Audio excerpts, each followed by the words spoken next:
Well, hello, everybody, and welcome to the show. My name is Jamie Lee, and I'm joined by my husband, Mr. Jared Lee. Hello, Jared. Hello to you. Here's my question. Well, okay, you usually start off with a question for me. Here it is for you. I have no idea what this is. What is your favorite souvenir that you've ever bought at Universal? Well, that will be the one right behind me. If you're watching, I was dropping a bunch of stuff in the studio. Yeah. It is the Bumblebee. Popcorn. He's a transformer. Okay. Yeah. It lights up. His eyes light up. Yeah. How do I light it up? There we go. Oh, yeah. That's it. Now, it's my favorite one. I love Transformers, but my favorite one would be, if they did do it, Optimus Prime, which they have not done yet. There is a new Transformers popcorn bucket, but it's not Optimus. It's like, I don't even know what it is. Honestly, is it Soundwave? No, it's something else, and I didn't recognize what it was. So I was like, oh, okay. Well, now I have to look at it. Where is it online? You haven't told me about this. Okay, yeah, apparently Jamie didn't know what this was. It's Grimlock. Yeah, I don't know what that is. Oh, well. It's Dinobots, first off. They're a form of Transformers, and now I must have this. Okay. Well, we'll be going to Universal soon, so we can probably pick one up. Well, if you guys don't know, he is a Transformer in the form of a T-Rex, which means he's awesome. Wow, a T-Rex Transformer. He talks like I'm Grimlock. Oh, That's what he talks like, yeah. Head can move up and down a little. Legs can move. Mouth opens. Eyes light up blue or purple. Oh, you already had me at Grimlock. Okay, I'm on board. Anyways, all right. That one might be my favorite one. I do hope they do an Optimus Prime and like a Megatron. Okay. But that one so far is my favorite souvenir. And we don't even use it. He's going to sit right next to me during this whole episode. Okay. Well, we don't even use it as a popcorn bucket. We just display it, but that's good enough for Jared. Well, popcorn bucket is being it's being generous. It's a handful of popcorn, maybe like a handful and a half of popcorn it can fit. Yeah. But it's pretty awesome. It's a grown-up toy is what it is. How dare you? Okay. It's true. What is your favorite souvenir? I knew you were going to ask me that. I don't really know. I knew it. I wasn't ready. I don't buy popcorn buckets usually, and I don't have like a toy. I guess I really like my Universal Orlando annual pass holder Spirit jersey. Okay. I wear that all the time. A wearable? It's a wearable. I like it. I wear it a lot, especially obviously in the winter and stuff, and it's classy. It's classy. Classy is always good. It's probably that or my Back to the Future stuff. I figured it was going to be your my lounge fly. Yeah, I figured that's what it would be. That's what it is. My Back to the Future lounge fly. That's it. That makes sense. That's it. It's very fitting for you. Yeah. Well, we have a cool show today. So as it's November and we're mid-November and Universal Orlando holidays are about to start. So we're going to talk about everything that you can do at Universal Orlando involving the holidays. Sounds like a good time. We did this for the Disney show, and we're going to do this for here, too. So I'm excited. But we do have some news. Before we get to that, we do have some housekeeping we want to get to. Housekeeping? And I'm going to throw that over to Jared. Yes. Well, first off, if you're watching us on YouTube, please like this video and subscribe to the channel. And if you're not, and you'd like to rather, watch the show or do both, watch and listen, you can do that over at YouTube. It's at CTM Podcast. And, of course, if you're listening on good old trusty audio podcast form that's been around since 1965, somewhere around there. You can also subscribe wherever you listen to podcasts on and wherever you do. We just ask, please subscribe to the channel there and leave us a review. We'd greatly appreciate that. Helps us continue to push up the algorithms and all that stuff. I don't really know. And of course, if you want, given we're talking about Christmas today, and you want some great Christmas shirts, whether that's theme park related or just Christmas themed, you can head over to ctmapparelco.com. And we have a whole bunch of new ugly Christmas sweater shirts that you can choose from. There's even an Earl the Squirrel one as well. There's a Nihilist one. I'm excited about that one. Yeah, there's some general Christmas ones. We have all the other theme park related shirts that you can find over there as well. And by being a listener of the show, you can also get 15% off your first order. If you go to ctmapparelco.com, use the promo code Christmas. That'll get you 15% off of your order. And we print everything in-house. We use super comfortable shirts. You can do like next level poly cotton blends, Comfort colors, 100% cotton, hoodies, sweatshirts, whatever you'd like. We can print on that. We have a lot of options there. And, make them by hand and ship them out to you. So they're very, very high quality and very comfortable shirts. So, again, if you want to check those out, ctmapparelco.com and use the promo code Christmas to save 15% off of your order. Very good. Thank you. You're very welcome.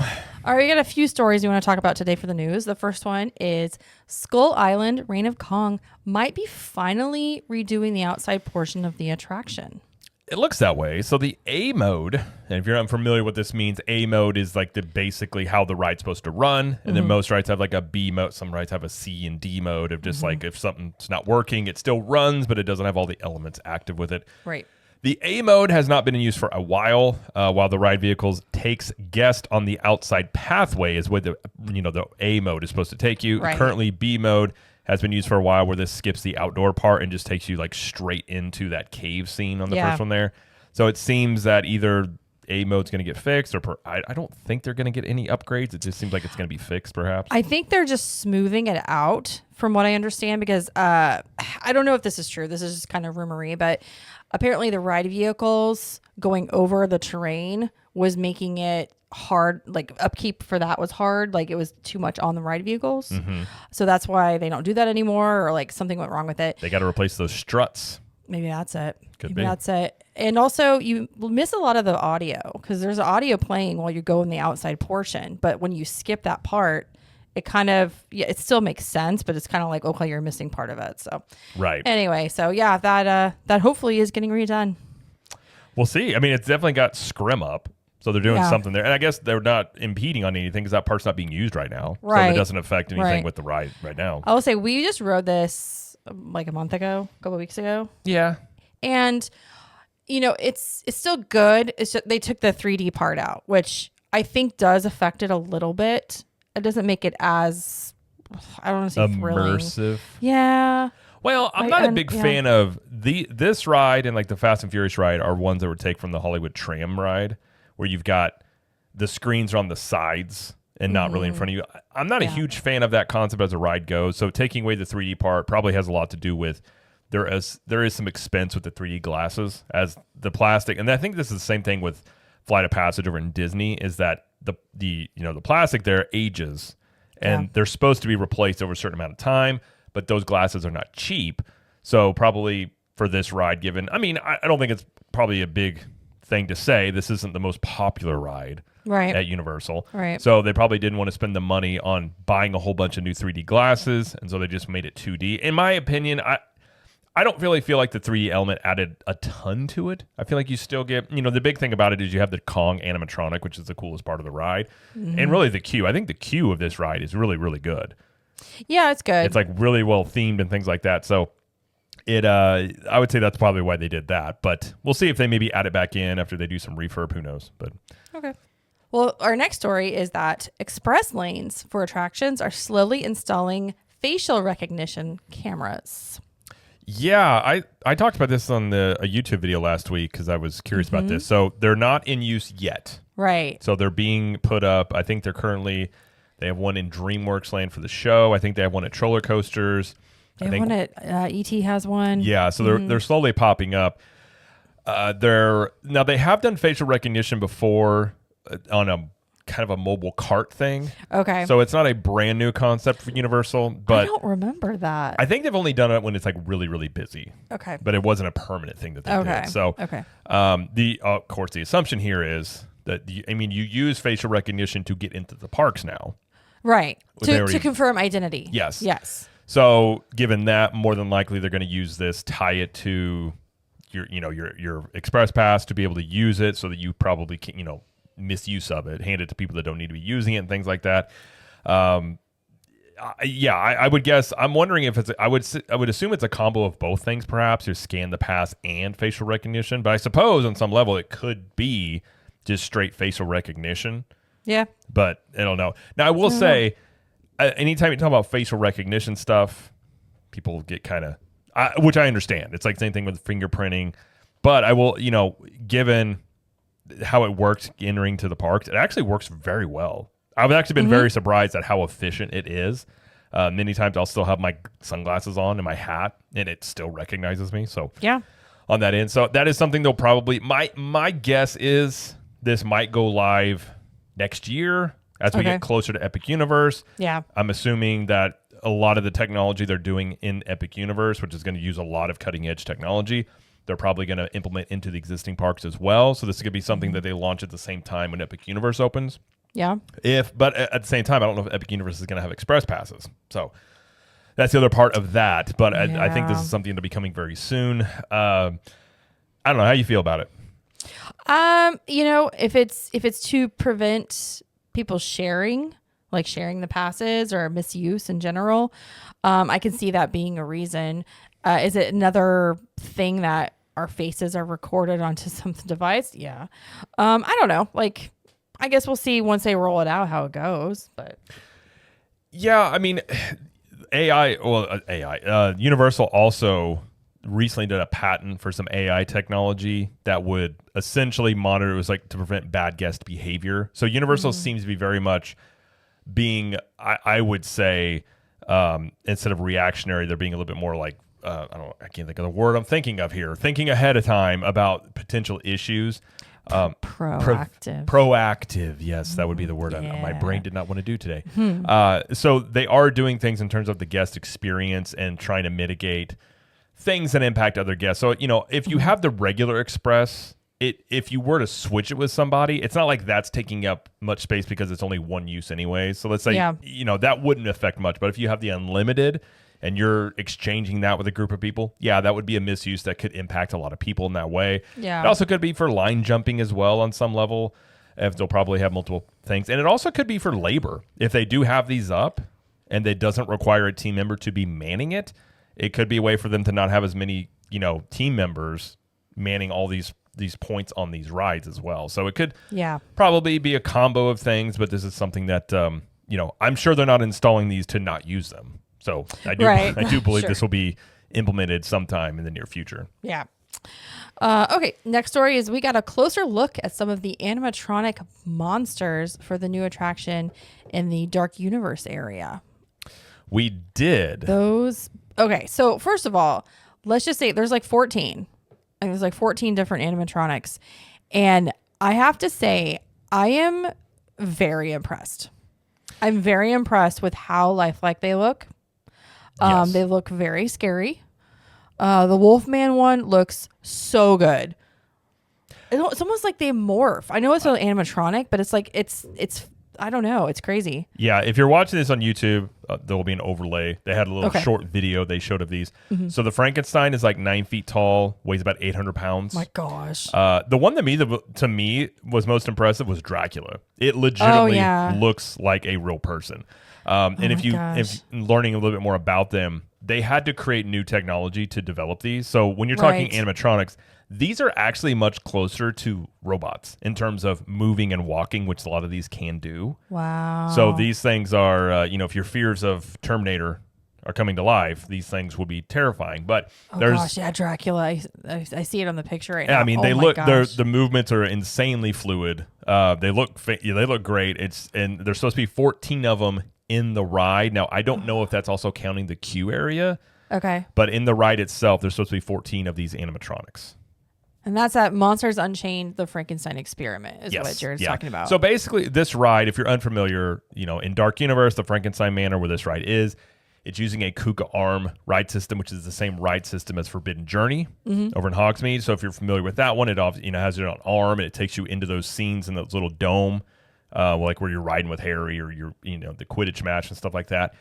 Same concept here, but instead of having, I'm sure there will be screen elements with this, but they're using actual animatronics instead of a 3D type thing. So there's supposed to be a lot of jump scares. There's supposed to be a lot more immersion. So this one has, I think it's going to be Forbidden Journey on steroids in terms of how much you might be immersed into a scene and things like that. So everything, again, Dark Universe is one I wasn't excited for that much before, I started seeing more details. I've been. But the more I see about it, the more I think this whole land and this ride in particular looks pretty fantastic. Oh, yeah. I totally agree. I can't wait. So, all right. Last story we're going to talk about is that the Universal Garage Sale is being held this weekend. It is. So if you're unfamiliar with this is it's basically a garage sale. It's a bunch of stuff that they have priced down way low like and heavily heavy discounted. discounts. So yes. November 16th through 18th, 7 o'clock in the morning till 7 o'clock at night on Saturday and Sunday. And then from 7, that's on Saturday. And on Sunday, it is from 7 to noon where you can go here. So APs have access on Saturday from 7 till noon, and then it opens up to the general public there. So if you don't have an AP on Saturday, you can't get in until noon. Right, correct. So yep. It takes place in the cast member parking lot, and it's like just the lower level. I think. Yeah, and it's just set up. They have tables out there. Like, it's not a fancy setup, but it's Nope. just basically, it is what they say. It is literally a garage. And if you want to get good stuff, I mean, you're going to find stuff no matter when you go, but the really good, like, stuff that people were maybe like thinking about buying but just didn't because it's too expensive, like that stuff's going to go within the first like couple hours. Yes. So if you are an AP and you can make it on Saturday, then head over there early if you would. And then if you're not, then you can still find good stuff. But pack your patience and inspect the merchandise, because sometimes the stuff is heavily discounted because there may be like rips or and stains all or sales whatever. are final on this, so it's not like you Yes. can return it. But I think Universal does this in lieu of like Disney has the character warehouse stuff that they do. And they also Disney does these garage sale things too every once in a while. every once in a while. They do, but this yeah, is more of you're an right. annual thing with Universal. So, Yeah. whatever they have left over on some stuff, obviously you can get a really good deal on it. Yeah. So you can, Yeah. if you're going to be in the area, you can go check that out. Yep. It's every year they do it. So Yep. it's pretty cool. Okay. Well, that's all we're going to talk about with the news today. We're going to move on to the bulk of the episode, I guess. We're talking about Universal Orlando holidays. So, Jared, when does this run? The holidays at Universal Orlando begin November 22nd and run through December 31st. And this basically is covering all of the parks. Volcano Bay, not so much. But both of the main parks, City Walk, and then some of the resorts and everything have a bunch of holiday Did stuff they not going play any Christmas songs like in Volcano Bay? I feel like that would be kind of a cool ambiance if they did. I've be never been to honest- Volcano Bay during Christmas, so I don't know. To be honest, they didn't really mention anything about it when talking about what we can expect. Mm-hmm. I don't know. They might have some special like food and drink items, but I don't know. I've never been over Christmas. I feel like it'd be a cool vibe to have like Hawaiian Christmas music playing in that Yeah, park. yeah. Like Elvis Christmas music. That would be cool. So, all right, we're going to talk about certain sections of the parks that you can visit. And the first one, Christmas in the Wizarding World of Harry Potter. Harry Potter. Yes, in both Hogsmeade and Diagon Alley, the buildings are adorned with garland lights and themed decor. It's so pretty. I will say this is probably my favorite part in terms of the decorations that they do is the Wizarding World stuff. Because Hogsmeade already has snow, like on the buildings and stuff, so it always feels like Well, you can wintry, argue for a but- lot of people too. Harry Potter's are like, at least the first one, at least, is like a Christmas movie. Dude, I watch these movies every year at Christmas. Well, I there you would go. 100% think they're Christmas movies. Yeah. Maybe not fully, but a little bit. That's like it's like Die Hard. They're around Christmas. Yes, but Although it's- Die Hard is a full-on Christmas movie. So. Yes, but it's awesome. I love it. I love Agreed. it. In Diagon Alley, you can catch holiday performances of Celestina Warbeck and the Banshees. Good job. Good job pronouncing that. You know what? I do really well with that. In Hogsmeade, the Frog Choir adds a touch of the holidays into their performances as well. Mm-hmm. And the highlight is the Magic of Christmas at Hogwarts Castle show returns, which is it's very much like it is a projection show. So if you've ever seen it like Happily Ever After at Disney, the projection shows on the castle. Same thing with this, and it's a mashup of holiday moments and stories from the movies that you can check out. It's only how long is it? 7 minutes. It's not very long, and they 8 do minutes, multiple maybe. showings of this. Mm-hmm. If you are going to see this, it's a madhouse back there. Yep. Because if you've been back there, there's not a ton of space, and so you have people coming and going for the show, trying to ride a ride. So there will be team members there. Usually, they'll say if you're riding the ride, stick to the left. If you're wanting to watch the show, you go to the right. So it's hard. Again, hard. it's a shorter show. Yeah. That way they can move more people in and out, but it is going to be crowded back there, like very much shoulder to shoulder. So if you are going to go back here, just be patient on some level. Yeah. Get close to your neighbor. Absolutely. But if you can, it starts at dusk and goes until park close. And just keep in mind that during the holidays, especially like once the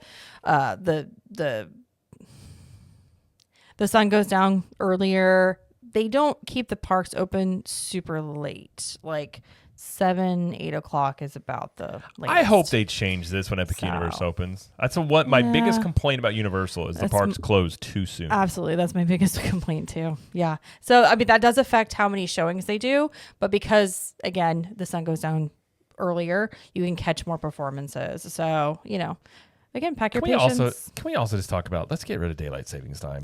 I do not want to go into that at this moment. But every year, it angers me. And there's I know the arguments for it. I'm just saying I don't care. I know. I don't want to have to change my time. I hate when it gets dark. It's like dark at 6 o'clock. I hate it. I know.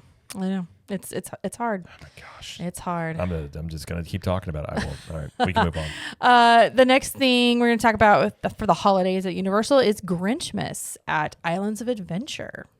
And yet another great part of what Universal does for Christmas is the Grinch. So Whoville in Seuss Landing comes alive with holiday decor through the entire land. Citizens of Whoville also will be appearing, and they do like Christmas carols and tell stories and stuff like that. They're awesome. They are really good. They're very good. Awesome. Like the way they interact with the guests is amazing.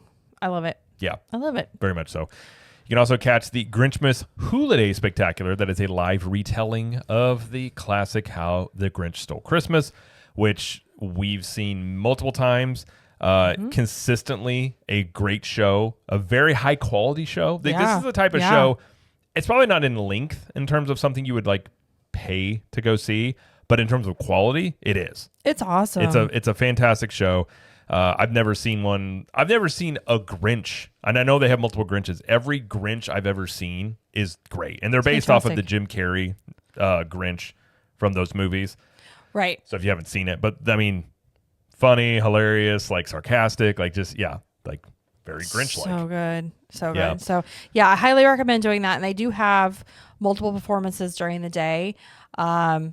You might have to get there. It depends on what day you go, but you might have to get there pretty early to get a spot because they do pack the theater every performance. Yeah, I wouldn't wait till the last minute. I mean, if you really want to check this out, and it's worth it. I really do think it's worth it. It is worth it, yeah. And then you can also meet the Grinch in Seuss Landing for a special photo op. If you're going to do this, line up early. It's going to be hours. It's going to be a very long time. But I will say it is one of the best character meet and greets that I've ever done. Yeah. He's funny. He messes with you a little bit, takes the pictures. He's snarky. He's sarcastic. Yeah. He embodies Jim Carrey from the Grinch movies. Absolutely. So it's one of the things. I think when we did it the last time, our son was not having it. I think he was crying. Yeah, he wasn't all about it. He was like, this guy is scary. And the Grinch would play off the baby, like him crying or being upset. Stop crying, man. It's really good. Again, one of the best character interactions you will have in a theme park is this one here. Now, again, if you're going to do this, you're going to wait a long time or you're going to get in line very, very early to be able to do this. Now, I will say, previous years, they did institute a virtual queue for this. They didn't do that last year. So I hope they stick with that and don't do a virtual queue, because if you don't get the virtual queue, then you're SOL, you can't even wait in line. Yeah. With this, you are more than welcome to wait in line, but it will be a pretty big wait. So unless you get there early, right as soon as he starts meeting, which I think he starts meeting at like 11 during the day. Maybe I'm wrong about that, but again, pack your patience. You would have to get, as soon as the park opened, you get in there and get in line immediately for your quickest opportunity to meet. Pretty much. Yeah. Yeah, pretty much. And the last thing you can find with the Grinchmas category is the Grinch and Friends character breakfast. Yes, so this is a very popular character breakfast with some of the Whoville residents and the Grinch, of course. It's back this year at Circus McGurk's Cafe Stupendous and is no longer a buffet as it once was in the same building here, which I'll talk about in a second why that's probably a good thing. Menu includes dishes like green eggs and ham, Cindy Lou's Who Belgian waffles, and the prices are $58.99 per adult and $32.99 per child. Reservations are required as this is a prepaid meal. So last year they had it, where did they have it last year? It's a different spot. They have it at Confisco Grill, because Circus McGurk's was getting renovation. Yeah. So we did this in 2022 when it was a buffet. And I will say it's probably a good thing it's not a buffet, because that buffet was the slowest moving buffet I've ever been a part of or been eaten at. It was, again, the character part was cool. He would come, and I think he still do this. The Whoville residents walk around and they'll talk to you, and then the Grinch will come sit at your table, take a picture with you, sort of mess with you, interact with you there. That's awesome. It's very cool. But the line for the buffet was just, it was painstakingly long. Like if you wanted to go get something, you were going to be in line at least 15 minutes, if not longer. Yeah. So it's just one of those things, having it be this way where it's a prepaid meal and they bring it out to you. I think it moves much quicker that way, because they were having issues that year as well of, say you had a reservation at like 10, people weren't getting to eat until like 11 or noon because things were taking so long. And I just don't think they were set up for whatever reason to handle that crowd for the buffet. Yeah. So yeah, it's different this year. It'll probably be more streamlined. Everything is plated for you, and you just, you order everything. Yet again, this is prepaid. So you will have to make reservations and pay for it ahead of time, which also is kind of nice, because you just go in, you do your thing, and you leave. You don't have to like mess with the bill or anything like that. You do get one photo included. So they come around, team members will come around and take a photo with you and the Grinch, and they'll give you a little card, and then you can download it at a later time, and that's yours. So food-wise, when we did it, it was okay. Not the best in the world. But again, a lot of character meals, whether you're at Disney, Universal, or most places, you're paying for the interaction more than anything. So if you don't want to wait in line to get a picture with the Grinch, you can do this instead and get a meal. Yep. It's obviously going to cost you a bit more money, but it is going to be, I would say, a probably shorter experience, more entertaining experience than waiting a long time in line. So true. That's true. Whichever way you want to do that, you can do one or both, I suppose. Yeah. All right, we're going to go over to Universal Studios Park and talk about Universal's Holiday Parade featuring Macy's. Yep, they do this every year. So this parade takes its cue from the Macy's Thanksgiving Day Parade and has giant balloons, holiday floats, and it even has Santa who lights the tree as he goes by it. It also celebrates films like Shrek, Minions, while also showing traditional holiday themes. And Santa lighting the tree is probably the coolest part of it. That's the best part. If you want to see that, it's a good spot. There's an 80-foot tree in New York in that park, and comes around the corner and he lights it, and it's like, oh. And you can see Earl in there sometimes, many Earl times. Squirrel. Our kids, they also have dancers as part of this as well, or dance. Sometimes they have unicycles. They have different things they do here. They have different costumes, confetti. I think they have Snope. Do they not have Snope? They do not have Snope. But they do have confetti. They have confetti and things like that. So it is. Yeah. It's as parades go with as Universal isn't necessarily known for these. I think it's a very well done Christmas parade. Yes. It's very much more like your traditional type of Christmas music playing and things like that. So it is a little more traditional. The thing is to think about is if you go and it's really windy, they may not have the balloons, or they have them very low, or it's just not safe to do it. So just keep that in mind. If that, you're coming from the parade, that might not happen. So we have seen the parade without the balloons, and it is not the same. Have we seen it without it? Yeah. Okay. I knew last year they did them very low. The day we've seen it without it, and we're like, where are the balloons? Yeah. So, also we got merchandise. Of course, there is merchandise all through the resort, and it's themed to. You got Grinch merchandise. You got Wizarding World of Harry Potter merchandise, and you've got a very popular. I would say it's their mascot, which is Earl the Squirrel. Yeah, I think it's Universal's own Christmas lore is Earl the Squirrel. So if you guys don't know the story behind that, there was a squirrel that was basically got into the Christmas tree. Yeah. I forget what year it was. It was like 10 years ago. Yeah, and became sort of they named him Earl, became part of it, so now Earl the Squirrel is part of Christmas at Universal. And he's super cute. He's also ornery. Yeah. As squirrels are. Well, you can find merchandise already available in some stores, but the Holiday Tribute Store will open here. I believe they said the 21st is the AP preview for that. So it opens here in the next couple of, days. And it is highly themed. I was going to say, I love the tribute stores. It's so cute. It's an attraction in of itself in many ways. Obviously to sell you merchandise, but the various themed rooms and things. Remember the one year with Harry Potter? It was like the ice room in I there. can't even talk about how beautiful that was. Yeah, I can't even. it's very, very well done. So it's something that you should, even if you don't buy anything, you can go through and check it out. Go walk through it and see the amazing theming. It's amazing. It's amazing. I'm using that word a lot today. Well, I'm not going to tell you what you have to do, unlike Jamie, but I highly encourage you to check this out. But if you say, Jared, I don't want to, respect. Okay. Thanks. That's fine. They also have special food and drinks that will be available. Menus have not been released, but I'm sure that will happen fairly soon. By the way, are they having Nintendo themed Christmas stuff? I have not seen anything. I don't know if they're doing any epic Christmas anything. Okay. I mean, sure Nintendo, next year they will. Nintendo has they are doing Christmas in Nintendo Land or Super Nintendo World out in Hollywood. So they probably have it out there. So I assume next year they'll have that. Maybe. But Nintendo has a built-in sort of holiday theme because they have the levels in the game, like the ice levels with the penguins and stuff. So they kind of have a built-in Christmas land in the games. So I don't know. I guess we'll see if that happens. I want Mario Santa. Mario. Let's go. And then you're like, this isn't Santa. They also have, besides the Grinch, they have other special meet and greets with characters in holiday attire. We mentioned Earl the Squirrel being back. He will be available November 29th through December 28th in City Walk.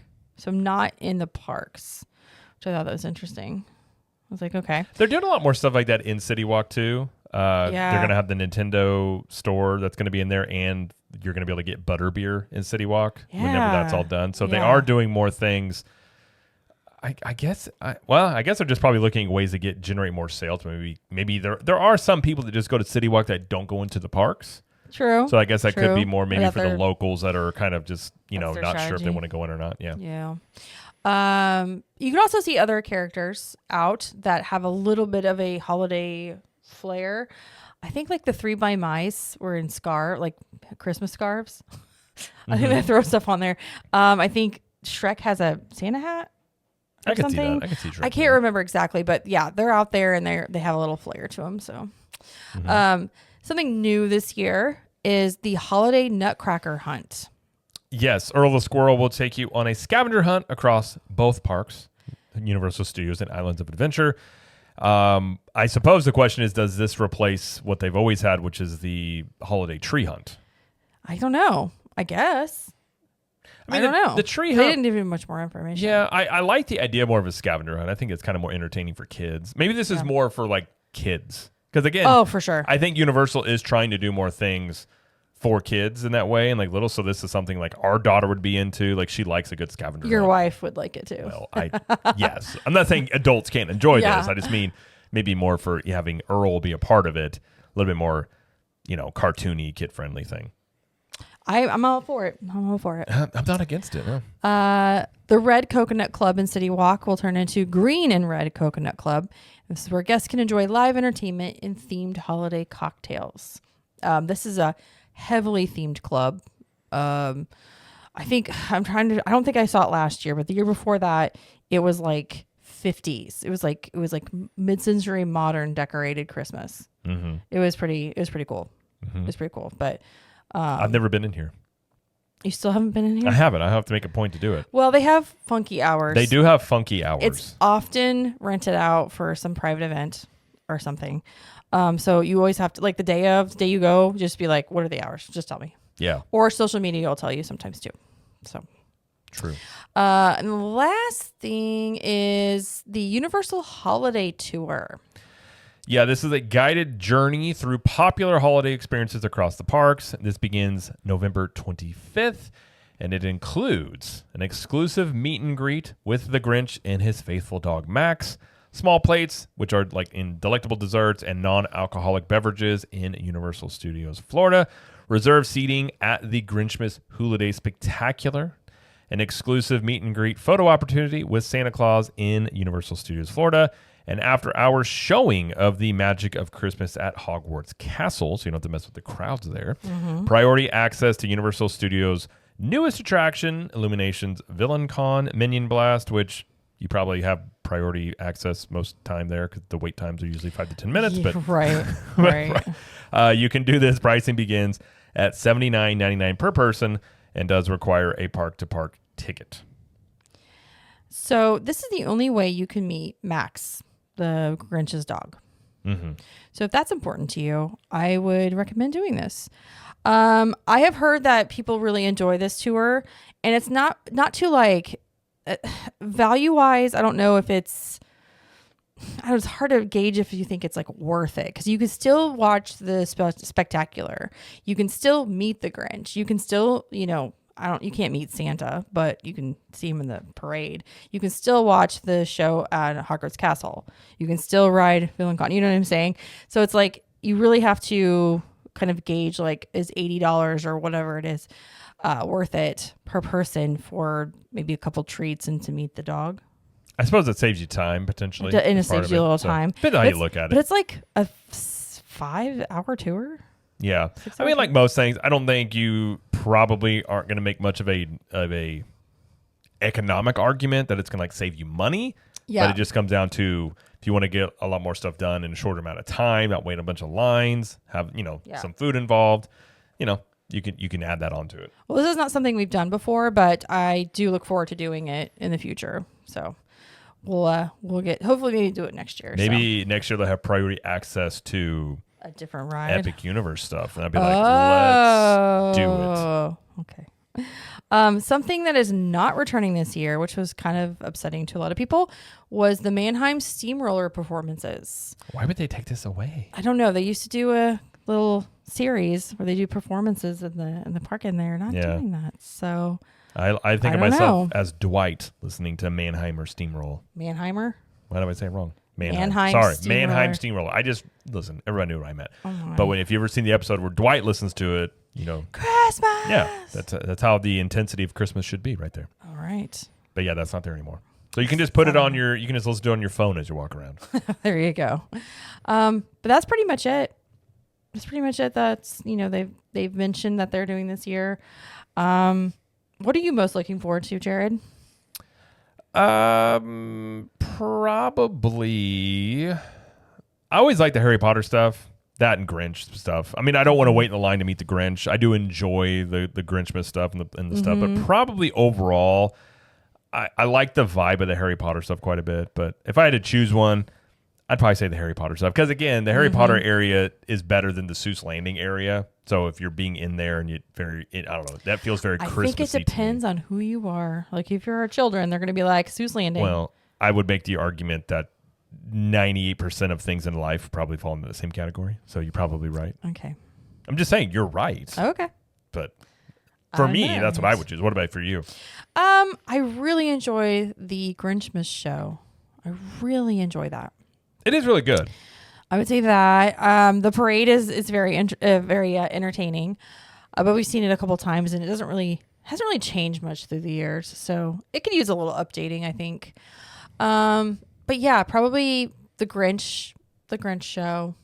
I mean, I like meeting Earl when it's the Christmas season. Like, go get a drink at Hogshead and just kind of chill in Hogsmeade and kind of take in the ambiance. Like, that's one thing. Yeah. I do enjoy about any of the theme parks is when they really have good holiday stuff, is like kind of just sitting there, like not trying to get rushed around, just sort of relaxing, which is not something a lot of people always think about doing. But I do like stuff like that, taking in the ambiance, and it's a little cooler weather. Like again, one of the reasons I love Christmas in the parks is obviously I love Christmas, but the weather is great, and I definitely enjoy like the cooler weather and the atmosphere and everything like that. So. Same. Or get you some butterbeer. Yeah. Hot or cold butterbeer. Oh, I would get cold even when it's colder outside. It's like cold coffee. I mean, really, that's the only choice. I know there's other choices, but that's really the only true choice is the regular frozen butterbeer. You can send your hate mail to Eduardo at ctm.show. He will be sure to get back. Eduardo? He handles all. Why is he's really busy because he handles all the things that people get mad at me about. So okay, Jared. And I totally listen to everything he has to say. Go absolutely. On. Yeah. All right. Well, besides what we just don't know about the food and drinks that are available, you can also see some decor at the hotels. They do have some things going on, special like meals. Like I think they're doing Thanksgiving meals. They're doing special like Christmas meals sometime at the resort hotels. the restaurants. But we don't really know much about that yet. So I'm not really interested in Thanksgiving meals at hotels, personally speaking. So it's an and Christmas. I man. know. I'm just saying. All right. Well, I think that's all for us today. Like Jared said, catch us on YouTube, CTM Podcast and Capture the Magic. Yes, CTM Podcast is where you can catch video versions of this show and show clips. At Cap the Magic is the main YouTube channel where I do at least daily videos on various subjects, pop culture, theme parks, and all that stuff like that. So, and it's growing quite a bit. So if you're not watching there, go over there and check that out. And doing live streams now over there as well every Thursday at 4:30 Eastern time. So you can check that out as well. Don't forget our other shows on the network. We've got the Capture the Magic podcast Disney version. That's on Thursdays. We've got Trip Tales, which I'll have another episode coming out on next Monday. So if you guys are interested in learning a little more about how you could improve your trip with some tips and tricks from other people that listen to the show, then tune in. It's a great time. Yes. I've never been invited on. Never will. I'm just kidding. I don't argue that. I probably won't be. And then don't forget to follow us on social media. We're on Facebook. We have Capture the Magic Community Facebook group. We also have Instagram, X, TikTok, and are we on Pinterest? I think so, but it's Pinterest. Okay. And we're Cap the Magic all over there. So follow us and everything like that. And don't forget to check out our private group, Club 32. Super private. You need a password and a jacket to get in. But if you do want in, you can. Members only. We call it Club 32. It's our private. It's like our own Patreon. We host on our own end because I'm hard-headed and it works better that way. And we have a lot of additional content there. We have 25% off of CTM apparel and 1901 Candle Company products, private Facebook group. There is a private podcast feed as well. So you can check out the exclusive shows and content on there. We have live streams every week on Tuesdays, getting ready to launch the Clubhouse show. Still working out the details of exactly how that's going to work, but it's going to be a show where members of the group become part of the show if they would like. They're not forced to. So if you don't want to, you don't have to. But if you want to, you can come on. So it's at least that way. You're not forced against your will. And we do various live streams like room tours and things. So we'll probably do some live streams for the Christmas stuff. Check out the parks and things like that. So, and it's a good group if you just want to, become friends with other, people that enjoy theme parks and talking about it. And you also get tips for your trip. As a lot of people have questions, and that group is a bunch of people that go to parks all the time. So it's kind of a good, I guess you just call it brain trust for going on trips and get some more information that way. So if you want to check that out, you can go to ctmvip.com. We have monthly or yearly options. You can do a free trial if you want to try it out, or if you do a yearly, get a free t-shirt as well. And we do have some meetup. We have a meetup coming up in January. So we have two meetups a year now. So if you want to be part of that, get the details in Club 32. So there you go. All right. Thank you, Jared. You're welcome. Well, that's it from us today. Again, thanks for being on the show with me, as always, Universal. No, God! I just want to use that. No, You're that's welcome. not nice. You're welcome. And thank you, everybody, for watching or listening. And as I always like to say, we will see you in the parks. Bye.